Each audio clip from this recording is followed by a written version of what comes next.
Hey friends, welcome back to my kitchen.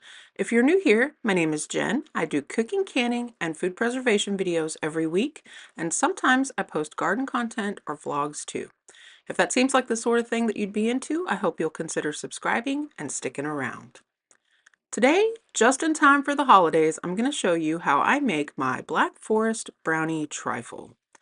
Now, this is a really simple recipe, but it has a lot of awe effect when you show up to a holiday party with this thing in tow. Now, first things first is you're going to want to make your favorite brownie recipe ahead of time so that it has plenty of time to cool. You can also do like I am and just use store-bought brownie mix, but if you're going to use this shortcut and use a store-bought brownie mix, you need to make it per the manufacturer's instructions to make it a cakey brownie.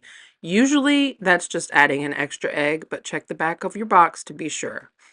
Now, if you're new here, I cook for a very large family. I cook for a family of 6 adults, so I must always double the recipes that I cook. So the measurements that I'm going to give you on this recipe verbally and written in the description box below will be for a single recipe. I doubled it so that I would have leftovers of all of the ingredients to make this trifle so that I could do something else, and I'll show you at the end.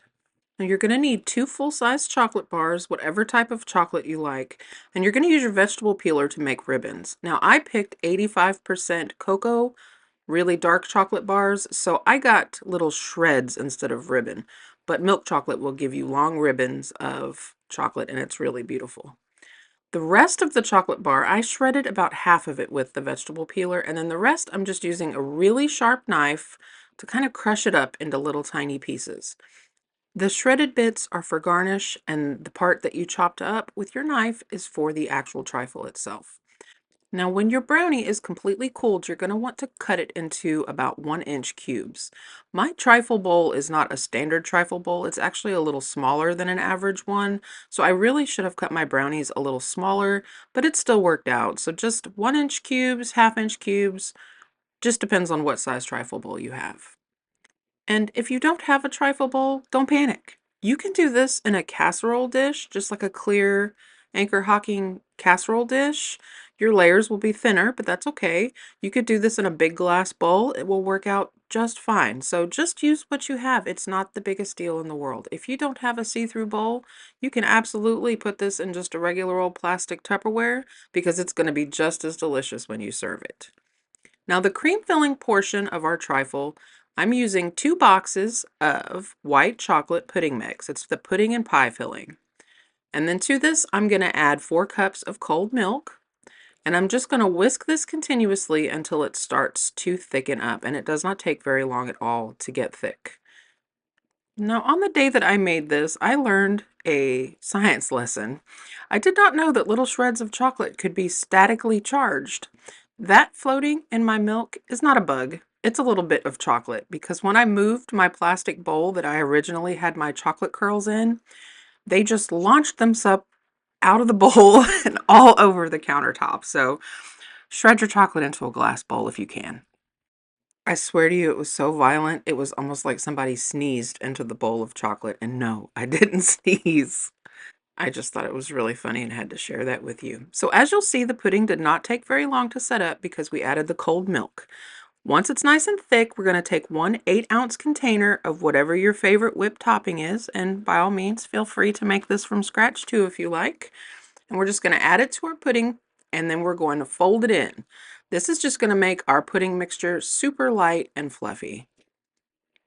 You don't want to go at this with a whisk. It might be tempting because it will go a lot faster. But what we're trying to accomplish here is to keep most of the air that has been whipped into the whipped topping intact. And it just gets incorporated, but we're not breaking down the fluff.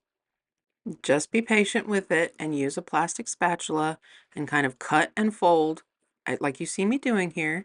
And then every now and then go around the edge of your bowl to make sure that there's no pudding being left behind or down at the bottom of the bowl. Just cut and fold, and I promise you it'll come together really quickly. The next component to our trifle is cherry pie filling.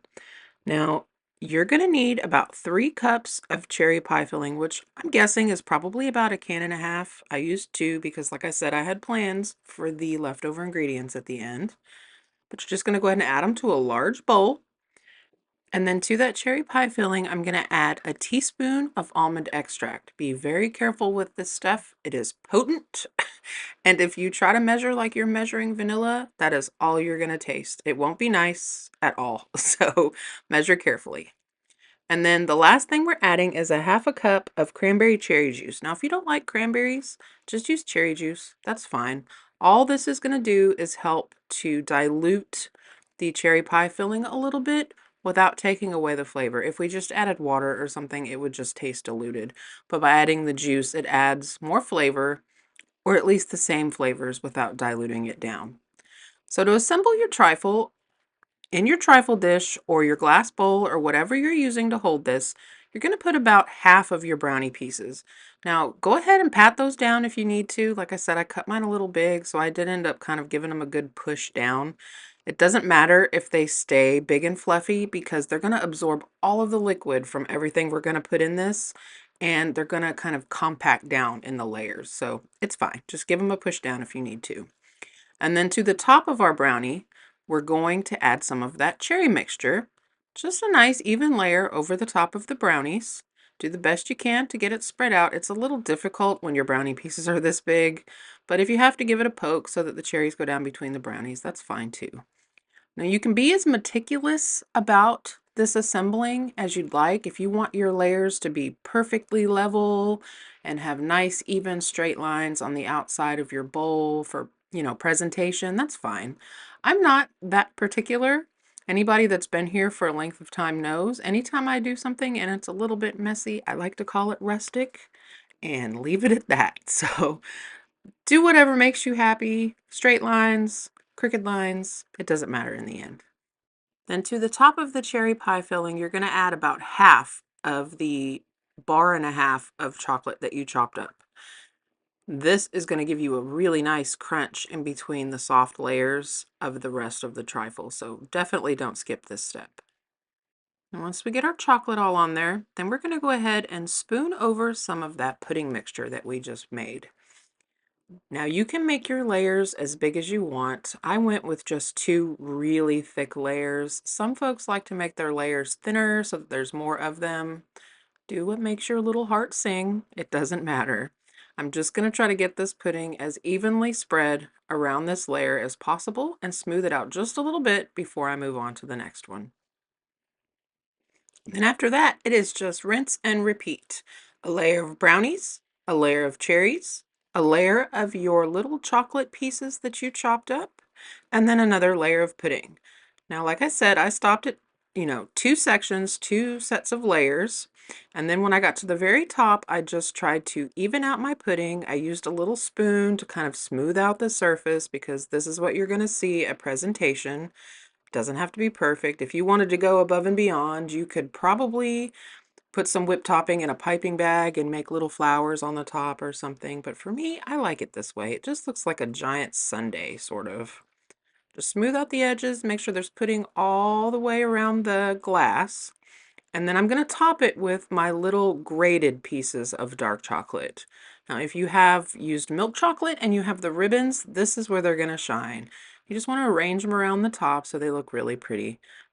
And like I said in the beginning, they're just for a garnish. So if you ended up with little pieces like I have, that's fine too.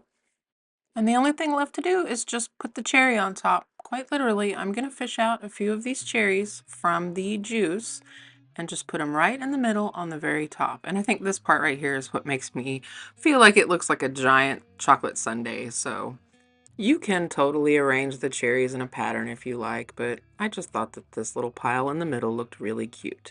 So with all of the extra ingredients that I had left over, I took a bunch of my plastic freezer-safe storage containers and I made up some little mini trifles that I plan to freeze so that I can pull them out in a pinch when I need a dessert or if one of my kids or my husband wants something sweet. You just let it thaw in the refrigerator and it'll be just as good as it was the day you made it. So if you have a holiday celebration coming up and you want to bring a dessert that is just going to wow everybody there, I highly recommend you trying this Black Forest Brownie Trifle, and if you do, I really hope that you leave me a comment below and let me know what you thought of it and what your party guests thought of it. Until next time, friends, happy cooking!